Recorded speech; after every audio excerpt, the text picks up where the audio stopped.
So আমাদের যে দুটো ম্যাচ আমরা হেরেছি, এই দুটো ম্যাচ কিন্তু হ্যাঁ, আমি লেজেন্ডস অফ রূপগঞ্জের সঙ্গে আমরা ব্যাটিংটা ভালো করতে পারিনি, ওইটা আমি আন্ডারস্ট্যান্ডেবল। কিন্তু পার্টেক্সের সাথে যে ম্যাচটা আমরা হেরেছি, ওই ম্যাচটা আমাদের হারার ম্যাচ ছিল না। ভাই ওভারঅল নেক্সট ম্যাচের আগে টিমের প্রস্তুতি কেমন দেখেন?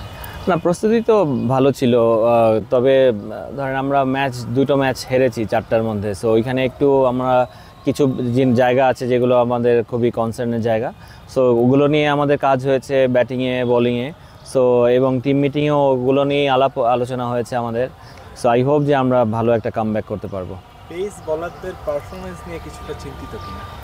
একটু তো চিন্তিত অবশ্যই, কারণ তবে একটা জিনিস এটাও ঠিক যে ধরেন মার্জিন অফ এরার খুবই কম ফাস্ট বোলারদের জন্য।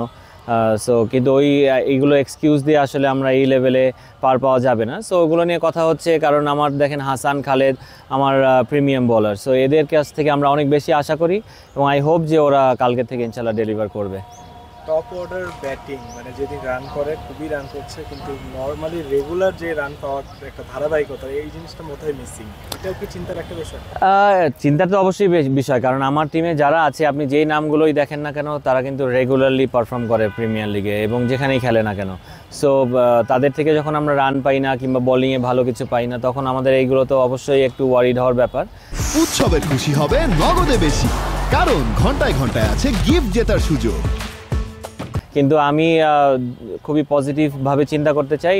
ধরেন নাইম ভালো রানে আছে আল্লাহর রহমতে, সাব্বির রান করেছে, সবাই রান করেছে। হ্যাঁ, আমি জাকির ধরেন কার কি রোল, এই জিনিসগুলো বুঝিয়ে দেওয়া হয়েছে। এখন আই হোপ যে ওরা এই জায়গাগুলো থেকে ওদের নিজের থেকেও অনেক কিছু আসতে হবে এবং আমি আশা করি ওরা এখান থেকে স্ট্রংলি কামব্যাক করবে। কালকে যে দলের এগেইনস্টে খেলা, ওরা লাস্ট 2 ম্যাচেই জিতছে। সো ওই জায়গা থেকে মানে আপনি কি এক্সপেক্ট করতেছেন? দেখেন, আমি অপোনেন্ট থেকে বেশি আমার নিজের টিমকে নিয়ে আমি চিন্তা করি, কারণ হ্যাঁ, অপোনেন্টের থেকে তো ওদেরকে নিয়ে আমার প্ল্যানিং থাকেই, প্রত্যেকটা অপোনেন্টকে নিয়ে ডিফারেন্ট প্ল্যান থাকে। কিন্তু আমি আমার নিজের টিমটাকে নিয়ে বেশি চিন্তা করি, কারণ আমার যেরকম দল, আমরা যদি আমাদের নামের উপর সুবিচার করতে পারি, আমার মনে হয় না আমরা আমাদের নেগেটিভ কোনো রেজাল্ট হবে। সো আমরা যদি আমাদেরকে নিয়ে চিন্তা করি এবং আমরা যদি ভালো পারফর্ম করতে পারি, আপনি রেগুলার তো সবাই পারফর্ম করবে না, যখন যার দায়িত্ব হবে, যখন যে সেট হয়ে যাবে, সে যেন ইনিংসটাকে লম্বা করে। কিংবা আজকে আমি অ্যাজ এ বলার আমার দিন, আমি যেন ওই দিনটাকে আমি পুরোপুরি আমারই বানিয়ে ফেলি। সো মিস্টেকের সংখ্যা যত কম রাখতে পারবো, আমার মনে হয় আমাদের দিকে রেজাল্ট থাকবে ইনশাআল্লাহ।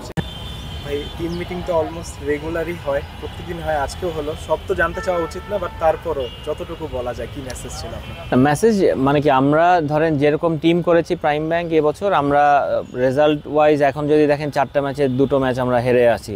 সো আমাদের যে দুটো ম্যাচ আমরা হেরেছি, এই দুটো ম্যাচ কিন্তু হ্যাঁ, আমি লেজেন্ডস অফ রূপগঞ্জের সঙ্গে আমরা ব্যাটিংটা ভালো করতে পারিনি, ওইটা আমি আন্ডারস্ট্যান্ডেবল। কিন্তু পার্টেক্সের সাথে যেই ম্যাচটা আমরা হেরেছি, ওই ম্যাচটা আমাদের হারার ম্যাচ ছিল না। সো আমরা যেহেতু লিগের খেলা, প্রত্যেকটা পয়েন্ট ভাইটাল। সো আমাদের এই পয়েন্টগুলো যেন আমরা লুজ না করি, যেই ম্যাচগুলো আমাদের জেতা উচিত এবং যেই ম্যাচগুলো আমাদের একদম জিততেই হবে, ওই ম্যাচগুলো আমরা যেন পয়েন্টটা গিফট করে না আসি। সো আমাদের ওই জায়গাটায় আমরা যেন আরেকটু কনসার্ন হই, আরেকটু কশাস থাকি। সো এই ধরনের একটা মেসেজ ছিল আসলে।